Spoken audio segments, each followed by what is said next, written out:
What I want to explore is our relationship with the infinite facets of objects. Within time and space, anything can be objectified through a word which is a distinction that creates the illusion of separation from the larger ecology.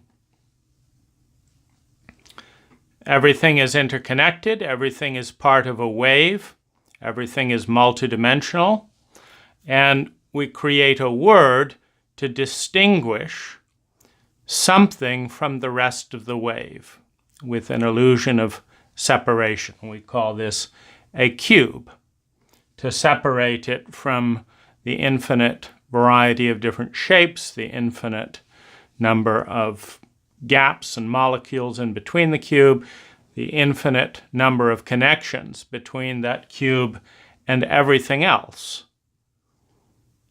The cube doesn't exist without the underlying magic of physics out of which it is constructed. The cube doesn't exist without the human consciousness to perceive it in the way that we are perceiving it. The cube doesn't exist until there's a word called cube that separates this object from everything else.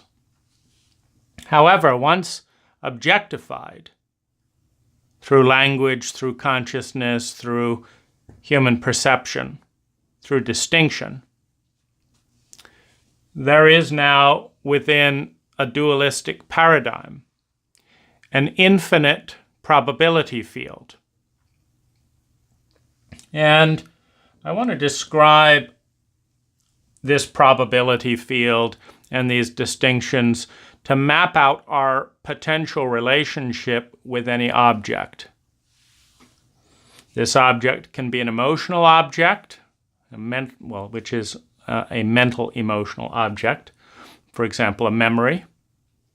Can be a moment, can be a thing, can be a person, can be a thought, can be a named feeling. You can't really have a feeling without a thought, because by the time you call it anger and say, oh, I know what that is, it is a mingling of sensation and thought.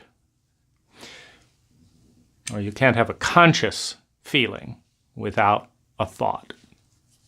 You can't have a conscious thought without a feeling. So let's take this archetypal object and use it to explore the probability field of human relationship with it. So within the paradigm of masculine and feminine, we have a structural relationship with the object, and we have a mental-emotional relationship with the object. We have an inner relationship and an outer relationship. The inner relationships, the thoughts and feelings, perhaps, that are associated with the cube. The outer relationship being the objects that are around us or the geometry around the cube. So this cube is located here at this point in time space in relationship to here. And we have the inner map in relationship with the cube. One of the big aspects of our relationship with the cube is also our beliefs. And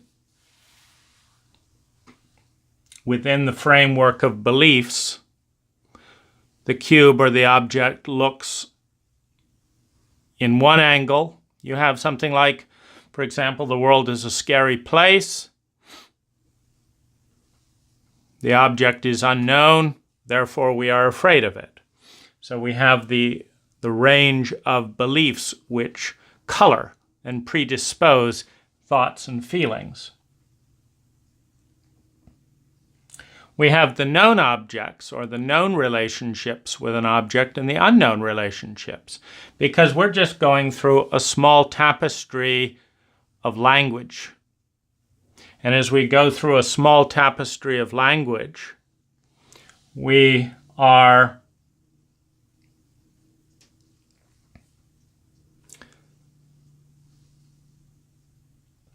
relating to known distinctions. And yet there are unknown distinctions because we don't have words for them. If we invent a word, like Kalipo, if we invent the word Kalipo and then give Kalipo a meaning, for example,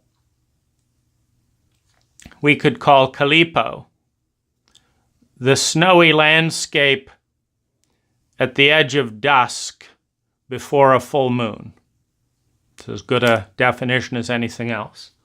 Well, as soon as we create that word and that concept, we can then formulate an imaginative or literal relationship between this cube and Kalipo. Is it in such a landscape? How would it handle the cold, etc., etc.? We also have brain levels in relationship with the cube. We have brain levels from the reptilian brain, the fight, flight, freeze dynamic, the limbic brain, whatever is the reactive emotion, the conscious mind, what are the cultural and normal associations, the future, how could we use this sphere to create this or this or this, the transcendent area of the brain in which we feel the part of ourselves that is bigger than human and so thus has some union, some connection, some sense of wonder at the mystery and at our relationship with this object. Within all of this, we have the inner ages. We have the child that's seeking protection and seeking a parent. We have a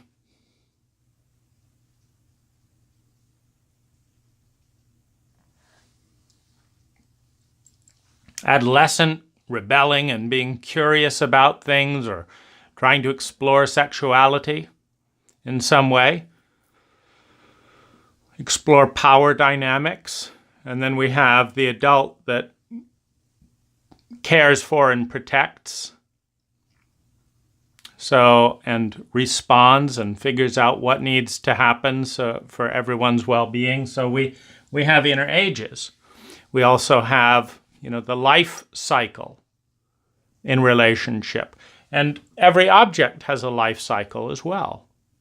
Every object, through the lens of time, will go through the process of forming, maturing, dying, and transforming. No energy is created or destroyed, but it changes form. And so there will have been a time when this cube didn't exist, and there will be a time again when the cube doesn't exist. And there will be a time when we didn't exist and a time when we don't exist again, and the process of moving in between. From each facet of life, for the child, the wave in the ocean, or the infant, the wave in the ocean is a tidal wave. It's overwhelming. For the child, it's scary. For the adolescent, how much can you play and learn about it? For the adult that can swim or surf that wave is beautiful. And so you have the lens of time in relationship and the lens of the inner ages in relationship with the object.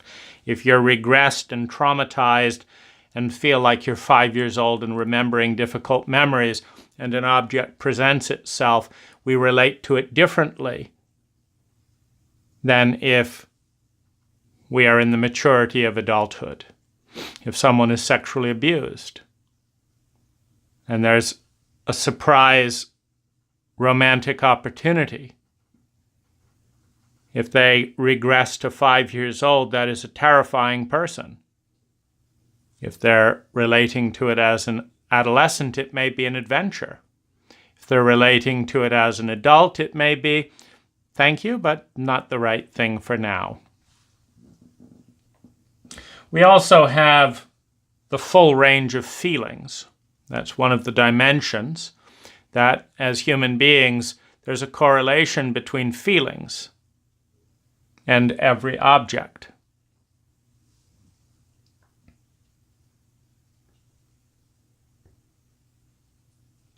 There's also the archetypes.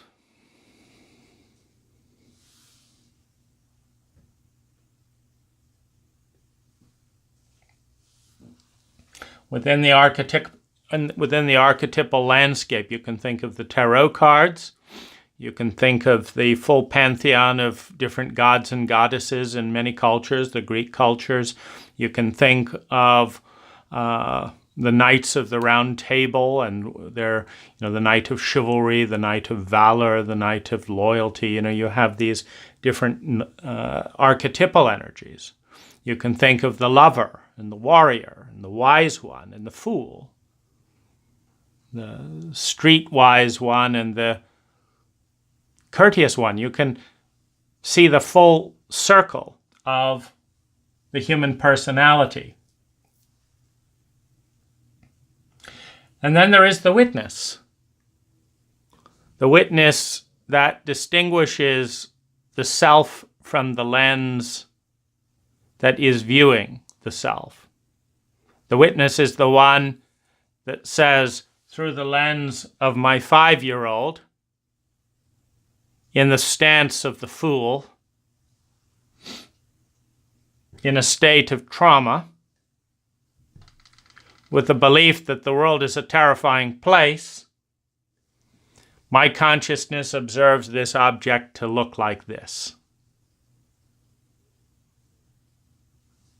And from the age of the 45-year-old, in the archetype of the lover, in the higher brain function of transcendence, I look at this object like this.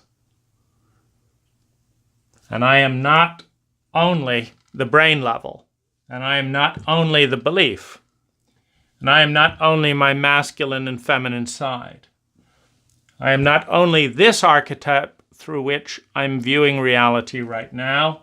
I'm not only these feelings. I am the one that looks through this portal of self and sees these objects.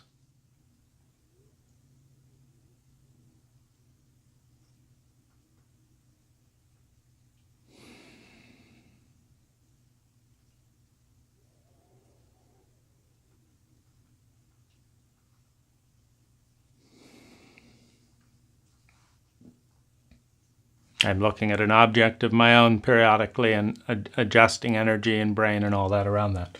But this is a map of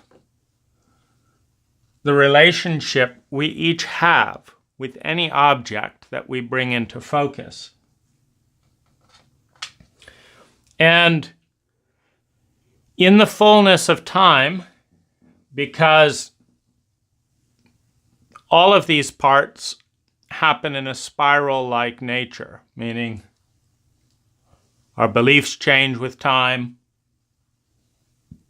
What was once unknown becomes known. What was once known becomes unknown. The inner becomes the outer. The masculine becomes the feminine. What I mean by that is as we change our relationship, for example, if you think of the paradigm of money, and you think of money spent on therapy as more feminine, money spent to buy a car more masculine, from the inner-outer paradigm. Because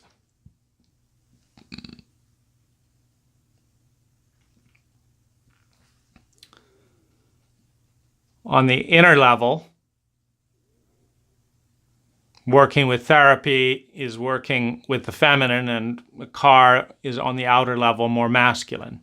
But then you step back a few moments and you can see that the masculine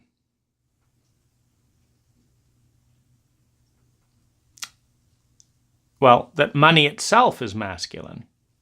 And so there's all these little splits, and presence is more feminine. So in that sense, things are always changing. Part of going through life is welcoming each of the faces of self that present themselves at the table. The different archetypes, the different feelings, from very big to very small, from very big to very small. So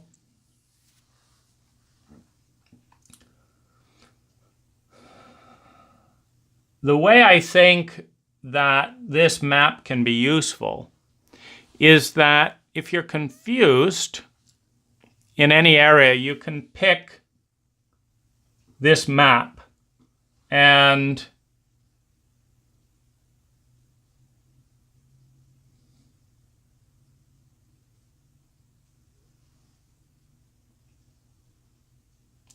you can locate the object on each of these different levels.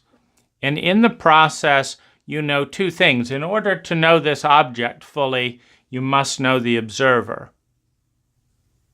And in order to know the observer fully, you must know the object.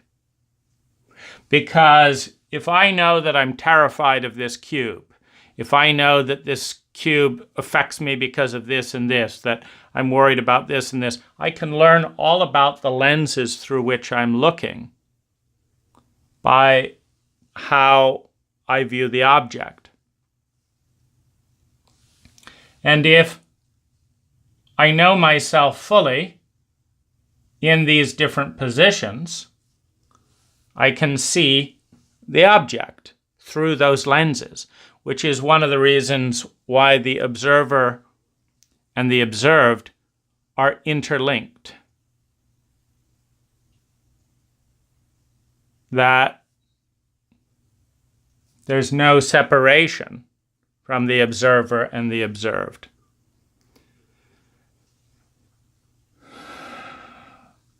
And the synergy of the observed and the observer is intimacy. Into me you see, into the object you see.